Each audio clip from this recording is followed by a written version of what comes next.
11 ಮಂದಿ ಅಮಾಯಕರ ಬಲಿಗೆ ಯಾರು ಹೊಣೆ?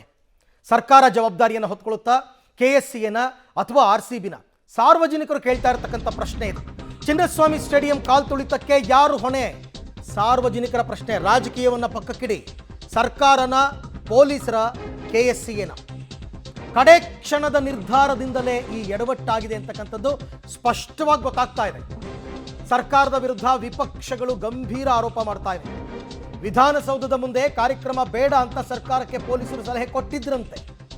ಸ್ಟೇಡಿಯಂ ಒಳಗಡೆ ಕಾರ್ಯಕ್ರಮ ಮಾಡಿ ಮುಗಿಸೋಣ ಅಂತ ಪೊಲೀಸರು ಹೇಳಿದ್ರಂತೆ. ಆದರೆ ಪೊಲೀಸರ ಸಲಹೆಯನ್ನು ನಿರ್ಲಕ್ಷಿಸಿ ಕಾರ್ಯಕ್ರಮವನ್ನು ಆಯೋಜನೆ ಮಾಡಿದ್ದಾರೆ. ತಮ್ಮ ಸ್ವಾರ್ಥಕ್ಕೋಸ್ಕರ ಲಕ್ಷಾಂತರ ಫ್ಯಾನ್ಸ್ ಇರೋ ಜಾಗದಲ್ಲಿ ಭದ್ರತೆ ಕಡಿಮೆ, ವಿಧಾನಸೌಧದ ಮುಂದೆನೇ ಜಾಸ್ತಿ ಜನ, ಪೊಲೀಸರು ಅಲ್ಲೇ ಜಾಸ್ತಿ ಹಾಕ್ಕೊಂಡಿದ್ದಾರೆ. ಬಟ್ ಸ್ಟೇಡಿಯಂ ಹತ್ರ ಇಲ್ಲಿ ಇವ್ರು ಪೋಸ್ಟ್ ಕೊಡಬೇಕಾಗಿತ್ತಲ್ಲ ಸರ್ಕಾರದವರು. ಎಲ್ಲ ಅವರವರ ಮಕ್ಕಳು, ಮೊಮ್ಮಕ್ಕಳು, ಮರಿಮಕ್ಕಳು ಎಲ್ಲರನ್ನೂ ಕರೆಸಿ ವಿರಾಟ್ ಕೊಹ್ಲಿ ಜೊತೆ ಸೆಲ್ಫಿ ತೆಗೆಸ್ಕೊಂಡು ಅದಕ್ಕೆ ಬೇಕಾದದ್ದು ಮಾಡಿದ್ರು. ಸರ್ಕಾರ ಪ್ರತಿಷ್ಠೆಗಾಗಿ ಈ ವಿಜಯೋತ್ಸವವನ್ನು ಹಾಗಾದರೆ ಆಯೋಜಿಸುತ್ತಾ? ಸರ್ಕಾರದ ವಿರುದ್ಧ ಬಿಜೆಪಿ ನಾಯಕರು ಗಂಭೀರ ಆರೋಪವನ್ನು ಮಾಡ್ತಾ ಇದ್ದಾರೆ. ಪೊಲೀಸರು ಬೇಡ ಅಂತ ಹೇಳಿದ್ರು ಕೂಡ ಎರಡೆರಡು ಕಡೆ ಕಾರ್ಯಕ್ರಮ ಮಾಡಿದ್ಯಾಕೆ? ವಿಧಾನಸೌಧ ಮತ್ತು ಸ್ಟೇಡಿಯಂನಲ್ಲಿ ಸೂಕ್ತ ಸಿದ್ಧತೆ ಇಲ್ಲದೆ ಕಾರ್ಯಕ್ರಮ ಆಯೋಜನೆ ಮಾಡಿದ್ದೇ ಈ ಅನಾಹುತಕ್ಕೆ ಕಾರಣ. ಟ್ರೋಫಿ ಗೆದ್ದ ಮಾರನೇ ದಿನವೇ ಅಭಿನಂದನಾ ಕಾರ್ಯಕ್ರಮ ಬೇಡವಾಗಿತ್ತು. ಟೈಮ್ ತಗೋಬೇಕಾಗಿತ್ತು. ನೀವು ಕರೆಕ್ಟಾಗಿ ಪ್ಲಾನ್ ಮಾಡಬೇಕಾಗಿತ್ತು. ಇದು ಬಿಜೆಪಿ ನಾಯಕರ ಗಂಭೀರ ಆರೋಪ. 24 ಗಂಟೆಯ ಒಳಗಡೆ ಸನ್ಮಾನ ಮಾಡಬೇಕು ಅಂತಕ್ಕಂಥದ್ದು ಯಾರ್ದು ಹಠ? 2-3 ದಿನ ಟೈಮ್ ತಗೋಬಹುದಾಗಿತ್ತು, ವೀಕೆಂಡಲ್ಲಿ ಮಾಡಬಹುದಾಗಿತ್ತು. ಬಿಜೆಪಿ ನಾಯಕರು ಈಗ ಸರ್ಕಾರದ ವಿರುದ್ಧ ಗಂಭೀರ ಆರೋಪ ಮಾಡ್ತಾ ಇದ್ದಾರೆ. ಇದು ಎಲ್ಲರೂ ಹೇಳ್ತಾ ಇದ್ದಾರೆ, ಎರಡೆರಡು ಕಡೆ ಪ್ರೋಗ್ರಾಮ್ ಬೇಡವಾಗಿತ್ತು.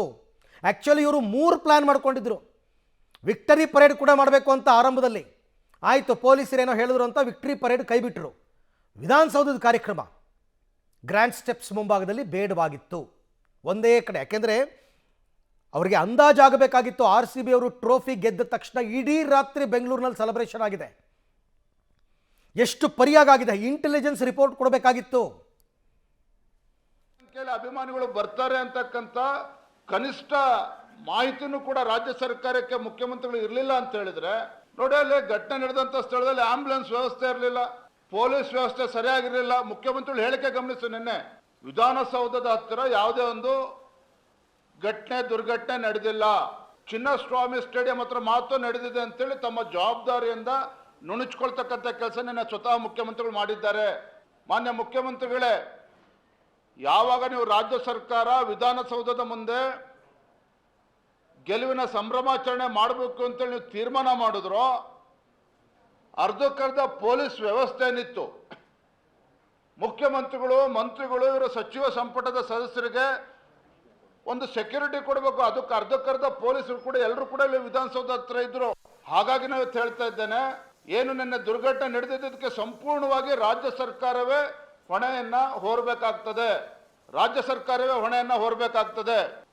ಕಪ್ಪು ನಮ್ದೆ, ತಪ್ಪು ಯಾರ್ದು? ರಾಜ್ಯದ 7 ಕೋಟಿ ಜನ ಕೇಳ್ತಾ ಇದ್ದಾರೆ. ಕಪ್ಪು ನಮ್ದೆ, ಅದು ಮೊನ್ನೆನೇ ಆಗಿದೆ. ತಪ್ಪು ಯಾರ್ದು ಅನ್ನೋ ಪ್ರಶ್ನೆಯನ್ನ ರಾಜ್ಯದ 7 ಕೋಟಿ ಜನ ಕೇಳ್ತಾ ಇದ್ದಾರೆ. ಕಟು ಸತ್ಯ ಏನು ಅಂತ ಹೇಳಿದ್ರೆ, ಈ ಕಾಲ್ತುಳಿತ ಸರ್ಕಾರಿ ಪ್ರಾಯೋಜಿತ ಅಮಾಯಕರ ಹತ್ಯಾಕಾಂಡ, ಸರ್ಕಾರದ ಪ್ರಾಯೋಜಿತ ಅಮಾಯಕರ ಹತ್ಯಾಕಾಂಡ. ಇದು ಸರ್ಕಾರ ಮತ್ತೊಬ್ಬರ ಸಾಧನೆಯನ್ನ, ಮತ್ತೊಬ್ಬರ ಯಶಸ್ಸನ್ನ ದುರ್ಲಾಭ ಪಡೆಯುವಂಥ ಆತುರದ, ಅವಘಡದ ನಿರ್ಧಾರ ಇದು. ಯಾರೋ ಕಪ್ ಗೆದ್ದಿದ್ದು, ಯಾರೋ ಟ್ರೇನ್ ಮಾಡಿದ್ದು, ಯಾರೋ ಆಯೋಜನೆ ಮಾಡಿದ್ದು, ಅದರ ಕ್ರೆಡಿಟ್, ಸಾಧನೆ, ಯಶಸ್ಸು ವಿಧಾನಸೌಧದ ಒಳಗಡೆ ಬರಬೇಕು, ಸರ್ಕಾರಕ್ಕೆ ಬರಬೇಕು ಅನ್ನೋ ಒಂದು ದುರ್ಲಾಭ ಪಡೆಯುವಂಥ ಒಂದು ಕೆಟ್ಟ ತೀರ್ಮಾನಕ್ಕೆ ರಾಜ್ಯದ